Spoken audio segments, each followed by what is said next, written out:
Hello everyone, কেমন আছো তোমরা সবাই? আশা করছি ভালো আছো। আমরা ভালো আছি। হ্যাঁ, আমরা নবদ্বীপে চলে এসেছি, দুদিন হলো। তো আজকে ঠিক করলাম যে একটু পাখিরালয়ে ঘুরতে যাব। শীতকাল, বেশ দারুণ ওয়েদার। তো একটু ঠান্ডাটা কমেছে, আর আমি আমার সঙ্গে মা আর বোনকে নিয়ে এসেছি। কারণ তোমরা জানোই যে এর আগে যারা ভিডিও দেখেছো, আমি ব্রাইডালের কাজ করি। তো সেই ব্রাইডাল ছিল বলে, তো তার জন্য আমি বোনকে আরও আমার সঙ্গে নিয়ে এসেছি। তো চলো আজকে পাখিরালয়ে যাই। কারণ আমার মা বোন এই 6 বছর আমার বিয়ে হয়েছে, কোনো দিনও আমাদের সাথে পাখিরালয়ে ঘুরতে যায়নি। কারণ শীতকালে না আমি কাউকে এখানে আসতে না অ্যাভয়েড করি, কারণ হচ্ছে প্রচণ্ড ঠান্ডা। আমি নিজেই থাকি না, আমার প্রচণ্ড ঠান্ডা লাগে। তো তার জন্য ভাবলাম এই বছর যখন ওরা এসেছে, আমি ওদের পাখিরালয়ে অবশ্যই ঘুরতে নিয়ে যাব। তো দেখো, দেখতে দেখতে আমরা চলেও আসলাম পাখিরালয়তে। কি সুন্দর, সবাই গাড়ি নিয়ে এসছে বা কেউ কেউ টোটো নিয়ে এসছে আমাদের মতো পাখিরালয়তে ঘুরতে। এখানে অনেকে পিকনিক করে, বা এখানে কিন্তু হোটেলও রয়েছে। তোমরা চাইলে এখানে দুপুরের খাবারও খেতে পারো। তো এই যে হোটেলগুলো থেকে পাশ দিয়ে একটা রাস্তা যাচ্ছে, সেই রাস্তাটা যাচ্ছে একদম মানে মুড়িগঙ্গা বলে। গঙ্গার আগে এটাই গঙ্গা ছিল, কিন্তু এখন সেটা একদম মানে মৃতপ্রায়। তো ওই গঙ্গাটার কাছেই যাব। তোমরা এখানে আমার আগেও ভিডিও দেখেছো, আমি আগেও এসেছি আমার বন্ধু বান্ধবদের সাথে, এই বাড়ির মাকে নিয়ে। কিন্তু মা তো এখন নেই, মা মুম্বাই গেছে, তোমরা আগের ভিডিওতেই জানো। তো তাও বলে দিলাম তোমাদের একবার। তো চলো তোমরাও আমাদের সাথে এই পাখিরালয়টা আরেকবার ঘুরে দেখে নাও।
তোমরা কিন্তু প্রায় অনেকটা পথ দেখে ফেললে।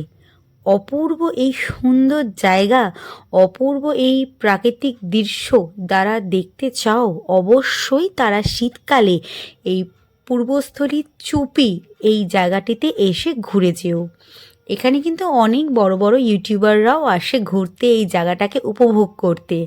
হ্যাঁ বন্ধুরা, জায়গাটা কিন্তু খুব সুন্দর। আর এই দেখো আমার মেহুল সোনাকে ওর বাবার কাঁধে বসে বসে জায়গাটাকে এনজয় করছে।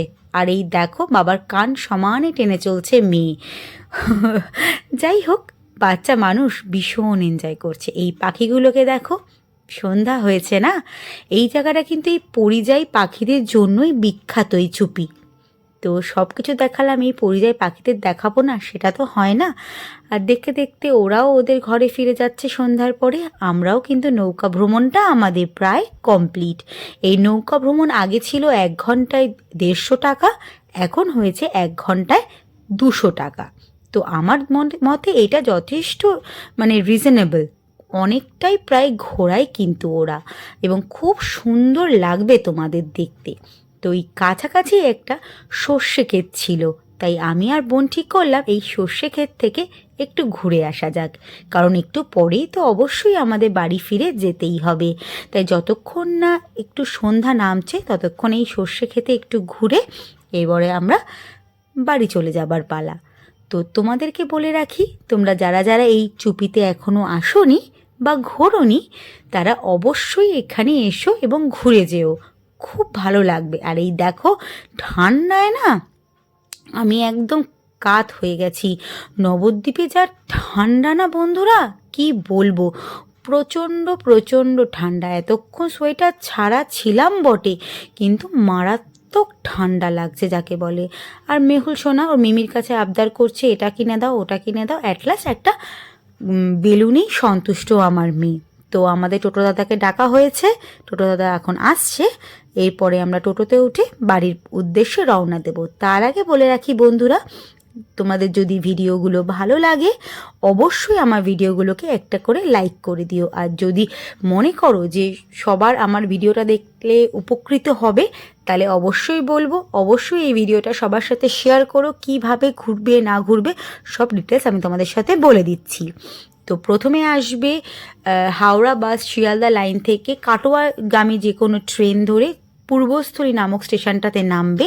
ওখান থেকে যে কোনো টোটোওয়ালাকে বললেই তারা নিয়ে আসবে চুপিতে। চুপির এই পুরো ভ্রমণটা তোমরা করে আবার এখান থেকে টোটো পাবে বিকালে স্টেশনে যাওয়ার জন্য।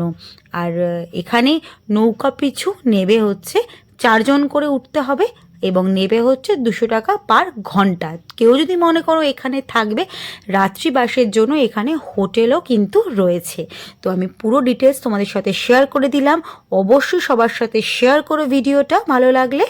আর একটাই কথা বলো, চ্যানেলটাকে যদি সাবস্ক্রাইব করা না থাকে অবশ্যই করে নিও। দেখা হবে নেক্সট ভিডিওতে, ততক্ষণ তোমরা ভালো থেকো।